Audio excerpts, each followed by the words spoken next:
Why hello there, my little cabbages. It is me, your favorite retired grinder, the Dokkebi Forest conquestor. I smelled some new grinding spots and I figured let's print some numbers, let's generate some money per hour, experience, agris, all the stuffs. I'm not late, I am just generous. I gave you like a month to figure out the spot. I didn't want to spoil it for you. That's why I am only now making the Dokkebi Forest video. It definitely isn't a forgotten spot and people moved on to Dark Seekers by now. No. So we talk about the Dokkebi Forest. Starting with gear. There you go. That's one. Crystals, that. Add-ons, that. Consumables, these with harmony, draft, because why not? The normie build. Dokkebi Forest requires a minimum of 1.1 thousand AP, 1.3 being the cap, so you're definitely not gonna touch that. And fully buffed, according to Garmoth, I have just about 1.1 thousand AP if you add another 50 from the 20 self AP buff and 30 add-on, right? A bit more if I have the Z buff on. I used mainly Awakening Dosa, it's currently my main, and then 1 hour on Tamer to test experience until Gunner comes out, and that will probably become my new main because, let's be honest, it's female and it might be more fun, more fresh, right? Until then, how was Dokkebi Forest? Easy. It was easy. Surprisingly, I do just about Garmoth average trash per hour damage, so I'm fine there. Monsters don't really hit that hard, and you spend probably 20% of your hour something just during the AFK phase, so you don't even have to do anything. You just sit there and trash happens. So that's interesting. Mechanics wise, I can just break it down quickly. So the spot goes like this. You go in, you poke the 7 flames, I believe it's 7, you push them into the tower, they will start spawning monsters, and somewhere between 3 and 5 minutes into your grind, you will see a message on screen with whatever it says. I'm angry, I'm yelling something, the boss is gonna spawn after that the red message, and you dash left and right, just quickly iframe so that the boss doesn't one-shot you when he bonks the ground, and when he bonks the ground he puts a blue circle there, which basically one-shots the monsters. That's the AFK phase. And that's pretty much it. That's as far as the mechanics go. Every once in a while, I believe since it's 7 flames, you get 7 waves of minions, after which the flames appear again and you have to push them into the tower again for the minions to keep appearing. I believe the circle stays on the ground for over a minute, something like 1 minute and 20 seconds. And again, it happens every 3 to 4 minutes. So at least 25 to 30% of your hour you just sit there AFK. That's fun. At least you get to repair. You can put down the tent and repair and use the maids to throw trash away into the bank if you didn't swipe for weight limit. So yeah, interesting spot. So let's look at some numbers, starting with Garmoth global data. This is what other people are getting on average, which is about 20.7 thousand trash per hour on yellow, loot scroll and agris, because it's an agris spot. This is not exactly accurate because Garmoth never converts things properly. It's not 50% scaling, it's more like 37, you will see later, but point being, it's more like 20,000 trash. See, if you take yellow loot scroll, 11.8, that one, say 11,871, we divide this by 2 because it's yellow loot scroll, we do times 3.37 because that's the scaling, and then you get 20,000 trash per hour. So, on average, people here get 20,000 trash per hour and they make 2 billion silver.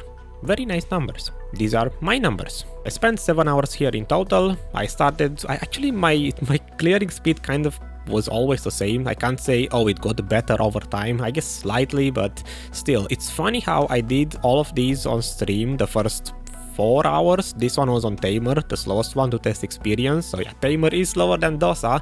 Regardless, I did these before they nerfed Dosa on stream, and I did these two the last 2 hours off stream, a little bit less distracted, but this was after they nerfed Dosa, and they are my best results so far. It's just funny. Kind of the same average trash per hour, almost 20,000 and almost 2 billion. And I dropped 6 faint origins of Dark Hunger in 7 hours, almost 1 per hour. 2 here, 0 there.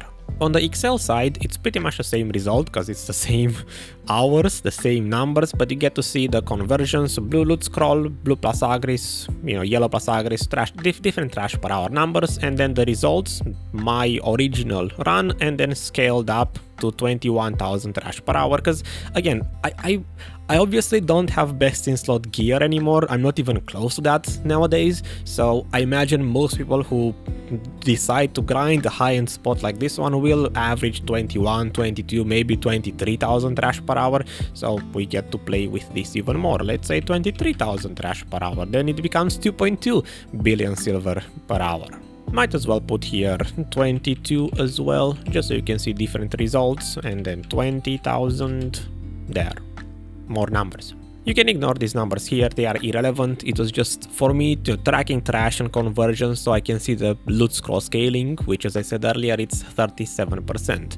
For Agris Efficiency, which most of you probably care about, the TLDR is pretty much around 33,000 points used per hour and 1.4 billion for the efficiency number. Compared to other spots, it kind of landed exactly what I expected on stream. I remember when I did the Excel for this, I mentioned, oh, I'm pretty sure this will land somewhere between, or I will be happy if this lands somewhere between Elvia Trolls and Highlands. I didn't expect it to be as efficient as Cadres or Crescents, so it's exactly what I wanted it to be or expected. I should note, Agris here works on all of the monsters, because you only kill monsters, there are no bosses, no elites, unlike Cadres or Crescents where Agris there doesn't apply for the bosses, so it's not a straight up, a straight conversion. It's the same for the other new spot, Honglim Base. There, Agris doesn't work for elites either. In terms of experience per hour, this is the reason why I had to do 1 hour on Tamer. It's all the way down here at 36. I should note the Dark Seekers nowadays needs to be retested because they reworked the spot for the 3rd time,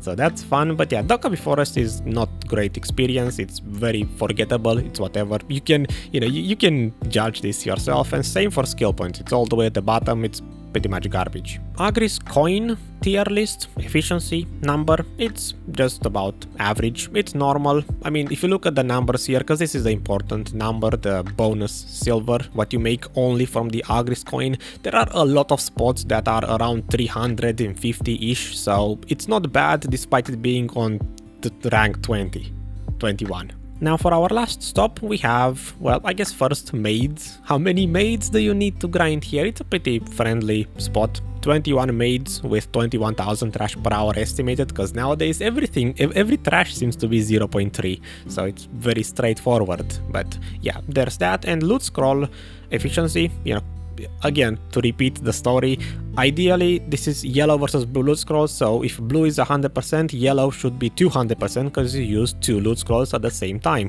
double the loot scrolls. In this case, it's 56%. So, as always, you do you. If you want to use yellow, use yellow. If you want to do blue. It's up to you. I gave you the numbers. So that's about it. That was Dokkebi Forest. Now I have no reason to go back there ever again until they rework the spot. It was an enjoyable grinding spot with big AoEs and just spamming the same rotation over and over. It was a good time. Will I come back here? Nah, it's good money per hour. It's a good spot, but I got all my numbers. It's a closed chapter. I explored the spot, so it's time to move on to the next one. Honglim Base or Dark Seekers, because they are new. So one of those will be next. See you then. Like the video if you enjoyed it, and let's end this on a good note. Do you wanna see what I made while I was away? It's kind of video themed. It's a cup that's painted. We went to a cafe where you get to paint your own cup, and it was a family activity, and I didn't know what to draw. I'm not much of an artist, but this is Heilang. This is supposed to be Heilang's face. It looked better in the actual picture, but this is my rendition of it. I'm left-handed. This is a funny thing. I only noticed this after I got it, a month later, after I picked it up. It's like, I'm left-handed. This is exactly how it was intended to be. But on the inside, that's supposed to be the Black Spirit face. And now that one is for right-handed people. Amazing. See, I'm smart. You think I'm smart? I guess not always. I'm not always smart. But yeah, there you go. It's mine. It's a bit small because they didn't have any more of the bigger ones. So they had only 2 left, and we were 4 people. I didn't choose the bigger ones, but regardless, it's cute. It's nice, and it's mine. And you don't have one. Bye-bye. I have proof. Another one. Okay.